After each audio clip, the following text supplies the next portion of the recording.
علیکم ورحمۃ اللہ وبرکاتہ۔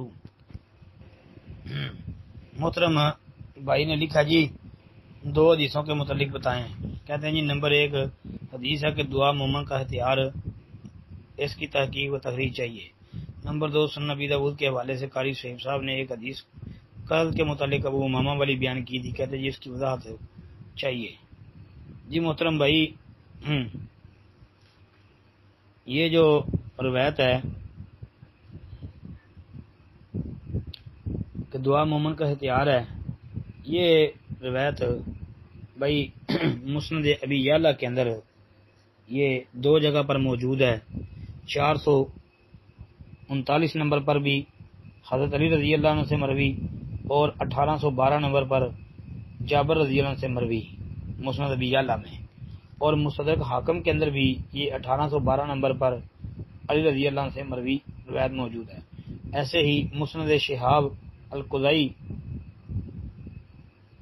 اس میں بھی 143 نمبر پر یہ روایت موجود ہے۔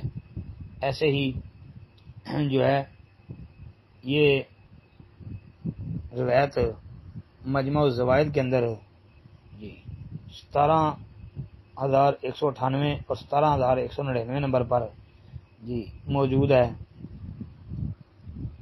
حضرت علی رضی اللہ عنہ سے بھی اور جابر رضی اللہ عنہ سے بھی۔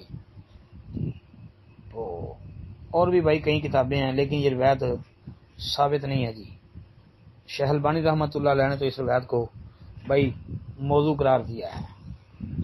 سلسلہ حدیث ضعیفہ 179 اور 180 نمبر پر شیخ البانی رحمۃ اللہ علیہ نے اس پر بحث کی ہے اور روایت کو موضوع کہا ہے۔ ایسے ہی ضعیف الجامع کے اندر بھی 5970 نمبر پر عبداللہ بن عباس سے مروی ایک روایت کی طرف انہوں نے اشارہ کیا، اس کو بھی ضعیف لکھا ہے۔ پھر یہ روایت بھائی ترغیب کے اندر بھی آتی ہے۔ ترغیب کے اندر جو ہے 2535 نمبر پر اور 2525 نمبر پر 2535 نمبر پر جابر رضی اللہ عنہ سے مروی اور 2525 نمبر پر ابو ہریرہ رضی اللہ عنہ سے مروی ہے، تو شیخ البانی نے موضوع قرار دیا ہے جی۔ جو ابو ہریرہ رضی اللہ عنہ روایت ہے اس حوالے سے ابو ہریرہ سے مروی ہے، وہ بھی ثابت نہیں ہے، یعنی دعا مومن کا ہتھیار ایسی کوئی روایت ثابت نہیں ہے جی۔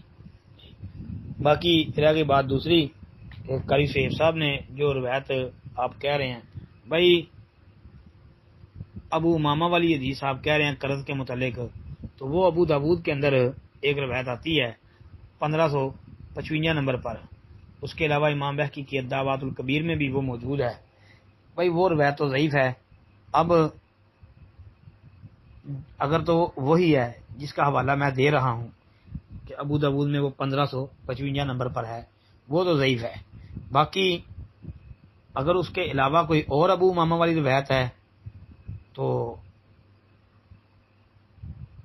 پھر بھائی وہ آپ کو بیان کرنی پڑے گی۔ ویسے بہتر طریقہ یہی ہوتا ہے کہ ایک تو کسی عالم کا نام نہ لیں نام لینے کے بغیر، دوسرا یہ ہے کہ ایسے جو روایت پوچھی جائے نا تو بھائی یا اس کو لکھ لیا کریں یا بول کر پوچھا کریں تاکہ ہمیں بھی جواب دینے میں آسانی ہو۔ اب جو روایت آپ پوچھ رہے ہیں ابو داؤد کے اندر قرض کے متعلق ابو امامہ والی حدیث، تو وہی آتی ہے جس کا میں نے ذکر کر دیا ہے۔ السلام علیکم ورحمۃ اللہ۔